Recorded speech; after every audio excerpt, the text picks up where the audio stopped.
Sumber daya genetik tumbuhan adalah material genetik tumbuhan yang di dalamnya mengandung unit-unit yang berfungsi sebagai pembawa sifat keturunan, baik yang bernilai aktual maupun potensial, yang dapat dipergunakan untuk menciptakan rumpun atau galur baru.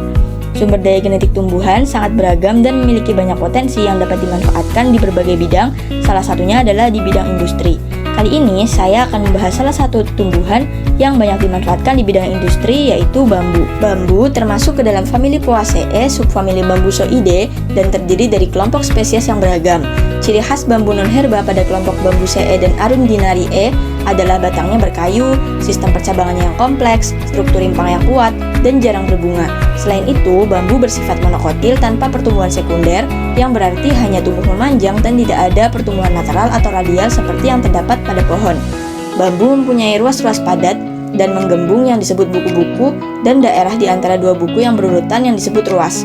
Panjang ruasnya bervariasi dari 5 hingga lebih dari 60 cm tergantung spesiesnya.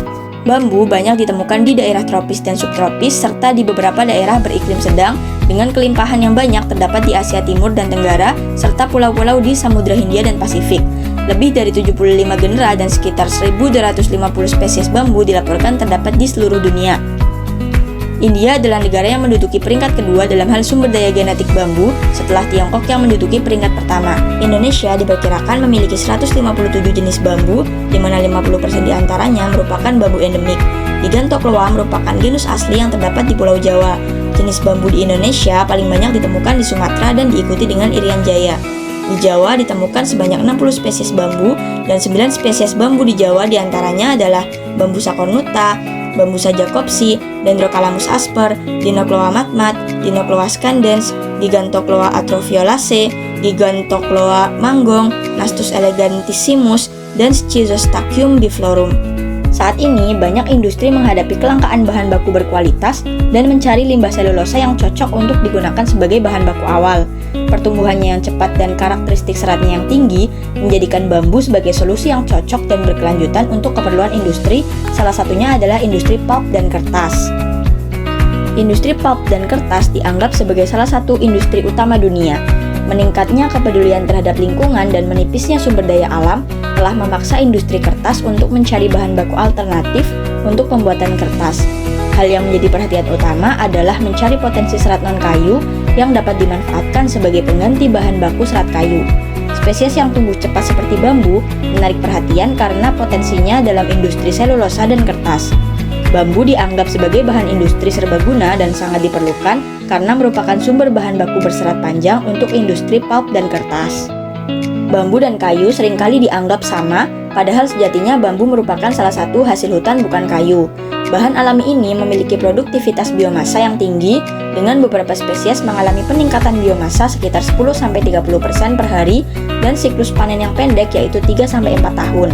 Sementara itu, kayu hanya memiliki biomasa sebesar 2,5% dan siklus pemanenan yang lama yaitu 8-20 tahun untuk spesies kayu yang tumbuh cepat.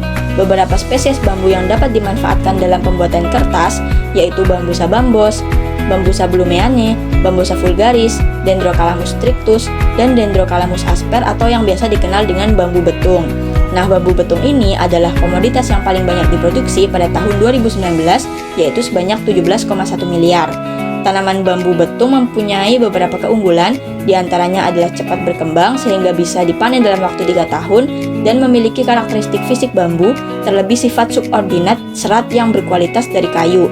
Bambu betung juga memiliki kandungan selulosa yang cukup tinggi, yaitu sebesar 53% sehingga bambu ini sangat cocok digunakan sebagai bahan baku pembuatan kertas pengganti kayu.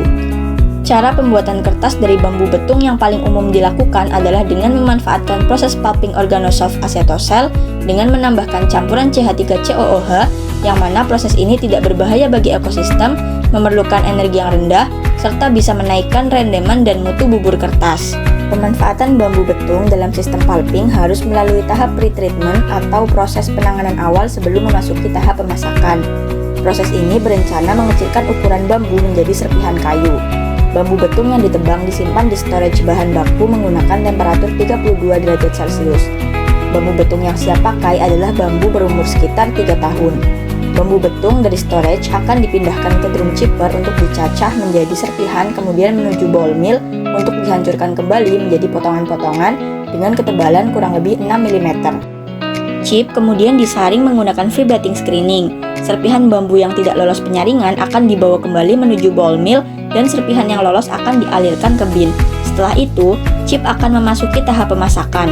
Pulp yang dihasilkan dari proses pemasakan kemudian dimasukkan ke dalam bleaching tank untuk memutihkan pulp dengan mencampurkan larutan 2,5% H2O2 dan 1,25% NaOH dengan kekentalan 10%. Kemudian, pulp dipompa ke dalam rotary vacuum filter dan ditampung di headbox. Setelah itu, pulp akan dicetak menggunakan wire part menjadi lembaran kertas. Wire part ini memiliki ukuran kasar 70 penampang. Selanjutnya, lembaran kertas yang mengandung kadar air sebesar 22% akan menuju drum dryer. Setelah dari drum dryer, gulungan kertas mempunyai kadar air sebesar 10% berat terhadap pulp. Gulungan kertas pun siap digunakan.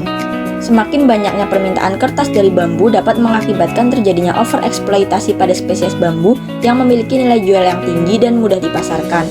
Hingga saat ini, sebagian besar bambu masih dipanen dari hutan atau dari alam liar. Overeksploitasi bambu ini mengakibatkan kelestariannya di alam menjadi terancam. Terdapat sekitar 16 spesies bambu di daerah Asia Pasifik yang masuk pada Appendix 2. Perlu dilakukan tindakan yang dapat memastikan kelangsungan hidup dari bambu. Di antaranya adalah dengan melakukan konservasi in situ dan ex situ, serta pendekatan etnobotani atau melibatkan masyarakat dalam pelestarian sumber daya alam.